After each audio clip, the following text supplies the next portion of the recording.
अस्सलामु अलैकुम नाजरीन। मैंने फ़ौरन चैनल तब्दील करके आइकॉन नीचे रखा और राइफल संभाल लिया। एक आदमी दरख्त की आड़ में बैठे हुए शुमाल की जानब फायर कर रहा था, क्योंकि उसी जानब से QRF के जवान पेश कदमी कर रहे थे। फायर करते हुए उसका दायां कंधा दरख्त की आड़ से बाहर था। मैंने फ़ौरन उसके कंधे पर शीश साधी। अगले ही लम्हे कलाशनकोफ उसके हाथ से गिरी और वो अपने कंधे को थामते हुए दोहरा हो गया था। इस हालत में उसका सर आड़ से बह रहा और मैंने दूसरी गोली फायर करते हुए उसे दुनियावी तकलीफ से छुटकारा दे दिया था। अंधों की तरह मत भागो, आड़ लेकर फायर का जवाब देते हुए नीचे उतरो। रोशन खान की चिंघाड़ती हुई आवाज़ आई काम से बरामद हुई। मेरे पास उसे छेड़ने का वक्त मौजूद नहीं था, क्योंकि मैं चाहता था कि उसके ज़्यादा से ज़्यादा आदमी हलाक कर सकूं। मेरी हदफ की तलाश में भटकती नज़रों को पत्थर की आड़ में लेटे एक शख्स का पाँव नजर आया। वो जालिम दो पत्थरों के दरमियान में लेटा था। निस्बतन बड़ा पत्थर गहराई की जानब था। मेरी तरफ मौजूद पत्थर की आड़ में लेटने की वजह से वह छुप गया था। मैंने फौरन उसके पाँव पर शिस्त बांधी। ट्रैगर दबाते ही मैंने उसे तड़प कर सीधा होते देखा। यकीनन उसका आधा पाँव कुर्बान हो चुका था। 300 गज के फासले पर बेरेटम 107 की गोली जितनी तबाही मचाती है, इसका अंदाज़ा एक तरबियत याफ्ता स्नाइपर ही कर सकता है। मेरे राइफल को दोबारा काक करने से पहले वो उसी पत्थर के पीछे दबे गया था, लेकिन अब वहाँ हरकत नहीं कर सकता था। मैं भी इंतज़ार में था कि वो कहीं खिसके और मैं उसे उसके मरने वाले साथियों के पास पहुँचाऊँ। नासिर खान, कमांडर रोशन खान को पाँव में गोली लग गई है। काम से उभरने वाली आवाज़ ने मुझे खुशी से उछलने पर मजबूर कर दिया था। उसके पाँव पर पगड़ी लिपेट कर उसे नीचे पहुँचाओ। नासिर खान ने फौरन हुक्म पास किया। यकीनन रोशन खान के पास वही कमांडर था। रोशन खान, मैंने कहा था ना कि मैं तुम्हें नहीं छोड़ूंगा। मैंने फौरन काम उठाकर रोशन खान को पुकारा। तुम जैसे कुत्ते मेरा कुछ नहीं बिगाड़ सकते। रोशन खान की आवाज़ में शामिल तकलीफ़ और गुस्सा मुझे ये बावर कराने के लिए काफ़ी था कि वो कितनी अजियत से गुजर रहा था। रोशन खान, तुम अपने बदन के जिस हिस्से को हरकत दोगे, वो उज़ू तुम्हारे बदन का हिस्सा नहीं रहेगा। अगर शक है तो अपना एक हाथ पत्थर की आड़ से निकाल कर दिखाओ। ये बात करते हुए भी मैंने अपनी शीश उसी पत्थर पर बरकरार रखी हुई थी। उसी वक्त एक आदमी झुके झुके अंदाज में उस पत्थर के करीब पहुंचा। यकीनन वो रोशन खान की मदद के लिए आया था। उसकी बदकिस्मती कि मेरी सारी तवज्जो ही उस पत्थर पर मरकूज थी। वो बामुश्किल बड़े पत्थर की आड़ से निकलकर रोशन खान तक पहुंच सका था कि मैंने ट्रिगर प्रेस कर दिया और 300 गज के फासले पर बेरेटम 107 की गोली का जायज़ जाने का मतलब यही होता है कि मैं फायर अब्जद से भी वाकिफ नहीं हूँ। वो रोशन खान के ऊपर ही गिरा था। राइफल का करके मैंने आइकॉन उठा लिया। रोशन खान, अब तो यकीन आ गया होगा। जवाबन उसकी कोई आवाज़ नहीं आई थी। उसी वक्त उसने लाश को दूर झटक दिया। वैसे तुम माफ़ी मांग कर अपनी जान बचा सकते हो, मैंने उसे गुस्सा दिलाया। तुम्हारा नाम क्या है जवान? रोशन खान की आवाज़ में शामिल बेबसी ने मुझे सुकून पहुंचाया था। तुम मुझे SS कह सकते हो। मैं आईकॉम सेट पर इसी नाम से गुफ्तगू करता था और ये यकीनन उसे भी मालूम था। SS, मैं मदरत खां हूँ, मुझे माफ़ कर दो। रोशन खान की थकी हरी आवाज़ सुनकर मुझे झटका लगा था, लेकिन अब तीर कमान से निकल चुका था। मैंने खुद ही तो माफ़ी की शर्त पेश की थी, मुझसे कोई जवाब नहीं बन पड़ा था। उसी वक्त मैंने रोशन खान को पत्थर की अकब से उठते हुए देखा। वो कलाशनकोफ को डंडे की तरह ज़मीन पर टेकते हुए उठा और एक बार उसने मेरी जानब निगाहें उठाई। चांदला में इसी तरफ देखता रहा और फिर मुड़कर जाने लगा। वो मेरे निशाने पर था। कोशिश के बावजूद मैं ट्रिगर नहीं दबा सका था। वो 2 कदम ही चला होगा कि बड़े पत्थर के पीछे से एक आदमी निकलकर सहारा देने के लिए उसके करीब हुआ। रोशन खान के बचकर निकल जाने का गुस्सा मैंने नए जहर होने वाले हदफ की खोपड़ी में रोशनदान खोल कर निकाला था। माफ़ी सिर्फ तुम्हें दी है रोशन खान, मैंने आई काम का बटन दबाकर गुस्से भरे लहजे में कहा। जानता हूँ। रोशन खान की झिलाई हुई आवाज़ बरामद हुई और वो लंगड़ाता हुआ नीचे जाने लगा। 10 से 15 गज नीचे ही दरख्तों का झुंड था। QRF के जवान शुमाल की जानब से काफ़ी ऊपर आ चुके थे। चारों जानब से दहशतगर्द गायब हो चुके थे। इसके बावजूद हम मोर्चे में दबके रहे। सूरज जर्द होकर पहाड़ों के पीछे गायब हो रहा था। इस हालत में दहशतगर्दों का ताक़ुब करने से भी QRF के जवानों को कुछ हासिल होने वाला नहीं था। जल्द ही QRF के जवान हमारे मोर्चे के करीब पहुंच चुके थे।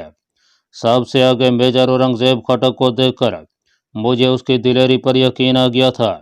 खतरा टल गया था। मैं मोर्चे से बाहर आकर मेजर औरंगजेब की तरफ बढ़ गया। कैसे हो जवान? मुझे छाती के साथ भींचते हुए उसने शफकत भरे लहजे में पूछा। हमारी हालत आपको रास्ते में मिलने वाली लाशों से मालूम हो चुकी होगी। मुझे तुम दोनों पर फख्र है, उसने मेरी पीठ थपथपाकर तहसीन अमेज लहजे में कहते हुए वो सरदार की जानिब बढ़ गया। QRF के 3 जवान जख्मी हुए थे। दुश्मन अपनी 25 लाशें छोड़कर भागा था। उसमें 19 आदमी हमारा शिकार बने थे। अब क्या इरादा है? सुबह के 9 बजे पुरतकल्लुफ़ नाश्ते के बाद चाय से लुत्फ़अंदोज़ होते हुए मेजर औरंगजेब खटक ने पूछा। हम उस वक्त डी ब्लॉक पर मौजूद थे। सरदार कंधे उचकाते हुए बोला, आपको पता होगा सर, मेरा मतलब था कि अगर कबील खान पर हाथ डालने से पहले छुट्टी वगैरह काटने का इरादा है तो बता दो। यहाँ तुम दोनों का ताल्लुक बराह रास्त मुझसे है। मैंने जवाब दिया, नहीं सर, पहले हम कबील खान पर हाथ डालेंगे। अगर मुश्किल हदफ हुआ तो फिर देखेंगे। हदफ तो वो काफ़ी मुश्किल है और तुम दोनों तो आते साथ उससे टकरा गए हो। वैसे उसके खास आदमी को छोड़कर तुमने अच्छा नहीं किया। आखिरी फिक्र मेजर औरंगजेब ने हंसते हुए कहा था। आपने वो गुफ्तगू सुन ली थी। मैंने खफीफ अंदाज में सर झुका लिया था। तुम हाई काम पर बात कर रहे थे, मोबाइल फ़ोन पर नहीं। सर बस गलती ये हो गई कि मैं जल्दबाजी में ज़बान दे बैठा था। मैंने नदामत का इजहार ज़रूरी समझा। वैसे मुझे खुशी हुई कि तुमने अपनी ज़बान का पास रखा। सरदार ने फ़ौरन लुकमा दिया, वरना ज़बान का पास सिर्फ पठान रखते हैं। उसकी बात पर मेजर औरंगजेब ने कहका लगाया। मैंने पूछा, हम कबील खान मिशन पर कब रवाना होंगे सर? वो फैसले का बोझ हमारे कंधों पर मुंतकिल करते हुए बोला, जब तुम्हारी मर्जी हो चले जाओ। बेराटम 107 के मुनेशन के बारे पहले बता दिया था, अब ड्रैगनव का मुनेशन भी चाहिए होगा। वो पूछने लगा, वैसे 2 सने पर रेफलें साथ फिराने की क्या ज़रूरत है? सर बेराटम 107 को हम हर वक्त साथ नहीं फिरा सकते। जब भी कहीं खसूसी हदफ को निशाना बनाना होता है तब हमें इसकी ज़रूरत पड़ती है, और ड्रैगनव चूँकि हल्की फुल्की राइफल है इसलिए आम तौर पर हम इसी से काम चला लेते हैं। मेजर औरंगजेब ने पूछा, तुम्हारे पास ड्रैगनव का कितना एमुनेशन मौजूद है? 20-25 गोलियां तो बाकी बची होंगी। तो ऐसा है, तुम बेराटम 107 को यहीं डी ब्लॉक पर छोड़ जाओ। अगले काफले में बेरट की गोलियां आ जाएंगी। जब मौका मिले तुम दादी शवाल से यहाँ आकर अपने राइफल ले जाना। यहाँ से चंद घंटों ही के फासले पर कबील खान का इलाका मौजूद है। सही है, मैंने इस बात में सर हिलाते हुए तस्दीक चाहिए। वैसे कबील खान के गांव का नाम अलाम खेल बताया था ना आपने? बिल्कुल, लेकिन ज़रूरी नहीं कि वो तुम्हें वहीं मिले। उसके कई ठिकाने हैं। अफ़गानिस्तान में भी उसके ठिकाने मौजूद हैं। मुजाहिदीन के साथ उसने मुआहदा किया हुआ है। वो आपस में नहीं लड़ते। मुजाहिदीन अमेरिकन आर्मी और अफ़गान फ़ौज के खिलाफ बरसरे पेकार हैं, जबकि कबील खान जैसे बेगैरत पाकिस्तान आर्मी के खिलाफ मुख्तलिफ एजेंसियों की कठपुतली बने हुए हैं। मैंने फैसला कुन लहजे में कहा, तो ठीक है सर, हम कल यहाँ से निकलेंगे। वादी शवाल के मगरबी जाने मौजूद पहाड़ों के बाद अफ़गानिस्तान की सरहद शुरू हो जाती है, और याद रहे, उन पहाड़ों पर अफ़गानिस्तान की मोबाइल फ़ोन सर्विस है, जैसे अफ़गानिस्तान वायरलेस कम्युनिकेशन और रोशन वगैरह काम करती हैं, क्योंकि शवाल वादी के पहाड़ों को अबूर करते ही अफ़गानिस्तान के शहर गजनी, खोस, लमन वगैरह आते हैं। वो हमें उस इलाके के बारे तफसील से बताने लगा और हम ज़रूरी बातें जहन नशीन करते गए।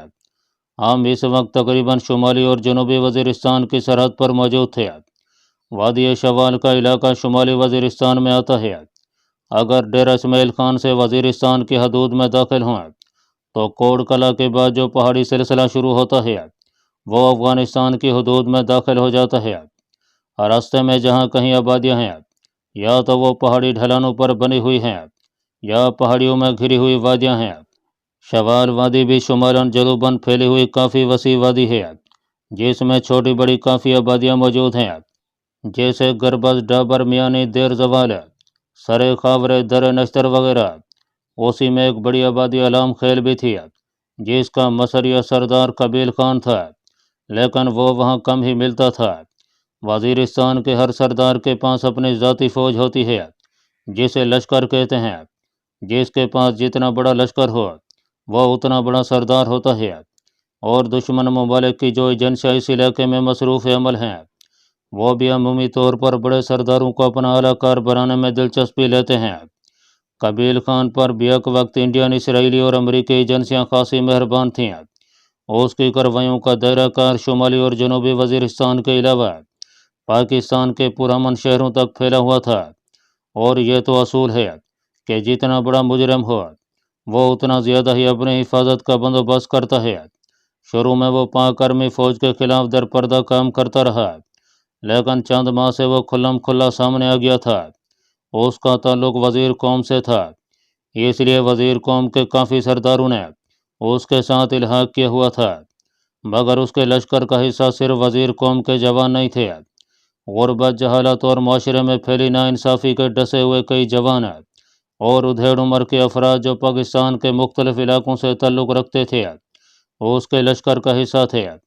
یوں بھی وزیرستان سے تعلق رکھنے والی بڑی قومیں جن میں وزیر مسعود اور داوڑ شامل ہیں سارے دہشت گرد نہیں ہیں۔ ان اقوام کے بہت سے لوگ تو پاک فوج، ایف سی اور رینجر میں شامل ہو کر ملک و قوم کی خدمت میں پیش ہیں۔ اس کے علاوہ بھی اکثریت ایسوں کی ہے جو امن پسند اور محب وطن ہیں اور پاک فوج کے خلاف کسی بھی قسم کی کارروائی کو غلط سمجھتے ہیں۔ اس لیے یہ سوچ کہ وزیرستان کے تمام لوگ ہی پاک فوج اور پاکستان کے خلاف ہیں نہایت غلط اور عدل و انصاف کے منافی سوچ ہے۔ دیکھا جائے تو دہشت گرد کا کوئی مذہب نہیں ہوتا۔ آج دجالی میڈیا نے دہشت گردی کو فقط اسلام کے ساتھ نتھی کیا ہوا ہے، حالانکہ یہ بات شواہد اور دلائل کے بالکل خلاف ہے۔ البتہ ایسے شواہد نہ تو میڈیا پر پیش کیا جاتا ہے اور نہ ایسے دلائل کو کوئی لبرل اور مغربی سوچ رکھنے والا پسند کرتا ہے۔ میں بذات خود دہشت گردوں سے کئی بار روبرو مقابلہ کر چکا ہوں، ان سے مل چکا ہوں اور ان کے خیالات بڑی باریک بینی سے جان چکا ہوں۔ ان میں سے کوئی بھی ایک ایسا نہیں ہے جو اسلام کی محبت میں ایسا کر رہا ہو۔ بیرون ملک بیٹھے ہوئے تھنک ٹینک اپنے زر خرید لوگوں کو استعمال اس انداز میں کر رہے ہیں کہ خواہ وہ کسی بھی مذہب مسلک سے تعلق رکھتے ہوں خود کو مسلمان ہی ظاہر کریں گے۔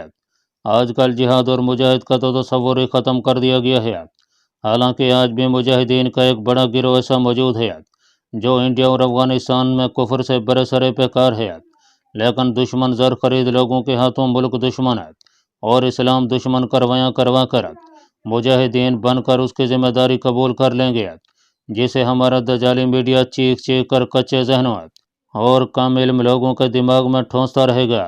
ورنہ مساجد میں دھماکے کرانا، امام بارگاہوں کو نشانہ بنانا، درباروں میں دھماکے کرانا یہ کسی بھی مسلک یا فرقے کی روح سے جائز نہیں ہے، اور حیرانی ہوتی ہے کہ ایسا کرنے والے خود کو مسلمان کہہ کر اقرار کرتے ہیں اور ہم مان لیتے ہیں۔ اگر مسلمانوں ہی نے یہ سب کرنا ہوتا تو کیا سینما گھر، کلب، کنجر خانے اور اس طرح کی دوسری جگہیں کم تھیں بم پھینکنے کے لیے؟ گو اسلام ایسی جگہوں پر بھی دھماکے کرنے کی اجازت نہیں دیتا۔ اسلام فیصلے کا اختیار صرف حکومت وقت کو دیتا ہے۔ ایک اسلامی مملکت کا سربراہ ہی بہرہ روی اور فحاشی کے اڈوں کو قانون کی روح سے بند کرنے کا حکم دے سکتا ہے۔ انفرادی طور پر افراد کے پاس صرف تبلیغ کا حق ہے کہ ایک آدمی دوسرے کو واعظ و نصیحت کے ذریعے غلط کام سے منع کرے۔ طاقت کا اطلاق صرف خونی رشتوں تک ہی محدود ہوتا ہے، وہ بھی اس وقت تک ہے جب تک کہ وہ بچپن یا لڑکپن کی عمر میں ہوں۔ اس کے بعد زبردستی کا اختیار تو وہاں بھی چھین جاتا ہے۔ یعنی ایک مسلمان باپ اس بات کا حق نہیں رکھتا کہ بیٹے کے اسلام قبول کرنے پر اسے قتل کر دے، وہ بس اس سے قطع تعلق کا حق رکھتا ہے۔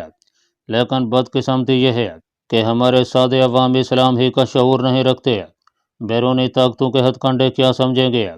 यहाँ तो एक ऐसा शख्स है जिसकी शिकल ही मुसलमानों की तरह नहीं होती है, जो नमाज पढ़ना ही नहीं जानता, दूसरे कलमे को पढ़ते हुए 10 गलतियाँ करता है। वो पीर बनकर लोगों को बच्चे भी अता करता है, उनकी बिगड़ी भी बनाता है और उन्हें जन्नत के टिकट भी फराहम करता है। उनके नाम पर कट मरने वाले सैकड़ों हजारों मैदान में खड़े होते हैं। हम वैसे जाहिल हैं कि एक आदमी का कोई अमल इस्लाम के मुताबिक नहीं है, फिर भी हमारा रहबर और कैद है। खैर कहाँ तक रोया पीटा जाए, हिदायत देना तो अल्लाह पाक ही के हाथ में है। हम सुबह सवेरे ही डी ब्लॉक से रुखसत हो गए थे। बेराटम 107 हमने वहीं छोड़ दी थी। सरदार को कलाशनकोव के लिए ज़रूरत के मुताबिक गोलियां वहीं से मिल गई थीं। पिस्तौल की गोलियां पहले ही से हमारे पास ज़रूरत के मुताबिक मौजूद थीं। डी ब्लॉक के जनूब की सिमत से एक नाला गुजर रहा था, जिसके बहाव का रुख मशरक से मगरब की जानिब था। सफ़र के लिए हमने उसी नाले का रास्ता इख्तियार किया। हमें कहीं पहुंचने की जल्दी तो थी नहीं, इसलिए हम दरमियानी रफ्तार से चलते रहे। डी ब्लॉक से नाले की तह तक चढ़ाई काफ़ी दुशवार गुजार थी। इसके बाद मगरब की सिमत में गैर महसूस ढलान थी। नाले की तह में हल्की मिकदार में पानी बह रहा था, निहायत साफ़ और शफाफ और ठंडा मीठा पानी था। हमने अपने पास मौजूद पानी की बोतलों में ताज़ा पानी भर लिया, क्योंकि कुछ मालूम नहीं था कि किस जगह पर जाकर पानी हमारा साथ छोड़ जाए। किलोमीटर 1.5 चलने के बाद एक रास्ता दाएं जानिब निकलता हुआ नजर आया। दाएं जानिब भी एक छोटी पहाड़ी मौजूद थी, जिस पर 2-3 घर बने नजर आए। यह रास्ता भी दाएं जानिब मौजूद पहाड़ी के दाएं हाथ आगे बढ़कर दोबारा उसी नाले से आन मिलता था जिसमें हम सफ़र कर रहे थे। हम आबादी को नज़रअंदाज करते हुए आगे बढ़ गए। राजा साहब, रात गुजारने के लिए कोई जगह भी नज़र में रखनी है कि आगे किसी आबादी में रिहायशी होटल मौजूद नहीं है? मैंने तंज़िया अंदाज में पूछा। खान साहब, सूरज तलू हुए घंटा भी नहीं गुजरा कि तुम्हें रात गुजरने की फिक्र पड़ गई। उसने कंधे उचकाते हुए अपनी लांसनायकी का रोब झाड़ा। लाजमी बात है, सीनियर होने के नाते ये मेरा फ़र्ज बनता है कि इंतज़ाम व इंसराम का ख्याल रखूँ। इतना ख्याल अगर तुमने लिजोना का रखा होता तो आज 2 बीवियों के खामद होते। वो बुरा सा मुंह बनाते हुए बोला, मुझसे बहुत बड़ी गलती हो गई है जो तुम्हें अपना राजदार बना लिया। वैसे खान साहब, एक बात मैं नहायत संजीदगी से कह रहा हूँ, इस बार छुट्टी जाते हुए मुझसे एटीएम कार्ड लेते जाना। मैं तुम्हें $5,000 दे सकता हूँ। $5,000 का मतलब है 5 लाख रुपए। जाते ही जापान जाने के लिए वीज़े की दरख्वास्त दे देना। सियाहती वीज़ा यकीनन चंद दिनों में मिल जाएगा। पासपोर्ट तुम्हारा यूं भी बना हुआ है, बाद के पछतावों से बेहतर है अभी कुछ कर लो। उसने अफसरदा लहजे में कहा। पहली बात तो यह है कि क्या पता लिजोना मुझे भूल भी चुकी हो, इतनी खूबसूरत लड़की को कई महबूब मिल जाएंगे। और दूसरी बात यह कि वो एक लम्हे के लिए रुका और फिर अपनी बात मुकम्मल करता हुआ बोला, शायद चंद दिनों तक मैं बाप भी बन जाऊं। बाप बनने की पेशगी मुबारक हो। बाकी रही बात लिजोना की, अगर उसे तुमसे मोहब्बत थी तो फिर तुम्हारे अलावा उसे किसी की भी ज़रूरत नहीं होगी। अभी इतना वक्त नहीं गुजरा कि वो तुमसे मायूस हो चुकी हो। मोहब्बत करने वाले इतनी जल्दी हिम्मत नहीं हारते। वो अपना फ़ोन नंबर और पता तुम्हारे हवाले कर चुकी है। यकीनन 1.5 साल तो तुम्हारी फ़ोन कॉल या ख़त का इंतज़ार करेगी, और बिलफर्द वो किसी और को अपना भी चुकी है। तब भी तुम्हारा क्या बिगड़ेगा? कम अज़ कम तुम्हारे पछतावों का तो खात्मा हो जाएगा। बाकी पैसे तो यूं भी मेरे खर्च हो रहे हैं। उसने फ़ौरन मेरे आखिरी फ़िक्रे पर एतराज़ जुड़ा। अभी से पैसों के ताने देना शुरू कर दिए। ताने नहीं दे रहा, तरगीब दे रहा हूँ। मैं नहीं चाहता कल कना को तुम मज़ीद पछतावों का शिकार हो जाओ कि अब तो रकम की गैर मौजूदगी का बहाना भी नहीं रहा। तुमने मुझे कश्मीरी चरवाहन की मुकम्मल बात नहीं सुनाई थी। दुखों को खरीदने से कर भी हासिल होते हैं दोस्त। जान छुड़ाने की कोशिश न करो राजा साहब। मैंने यह सवाल उस वक्त किया था जब मौत हमसे चंद कदम के फासले पर मौजूद थी, और उस वक्त अगर तुम जवाब नहीं दे पाए तो अब तो जवाब देना बनता है ना। उसके इसरार को देखते हुए मैंने रोमाना की कहानी उसके सामने दोहरा दी थी। इसमें रोमाना ने किस जगह पर तुम्हें धोखा दिया है, ज़रा ये वजाहत भी कर दो। मेरी बात मुकम्मल होते ही उसने तंजिया लहजे में पूछा, किसी की बीवी होकर मुझसे मोहब्बत का दावा करना कहाँ का इंसाफ है? क्या ये उस शरीफ आदमी से सरासर धोखा नहीं है جو اس کا شوہر ہے۔ بات تمہاری ہو رہی ہے حضرت، کسی شریف آدمی کو نہ گھسیٹو درمیان میں۔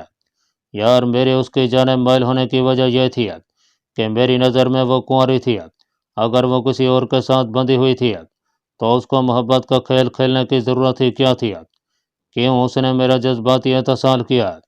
ایک شادی شدہ لڑکی کو یہ زیب دیتا ہے کہ وہ کسی دوسرے مرد سے محبت جتلائے، تو کیا ایک شادی شدہ مرد کو یہ زیب دیتا ہے کہ وہ کسی دوسری لڑکی سے محبت جتلائے، خاص کر اس موقع پر جب وہ باپ بھی بننے والا ہو؟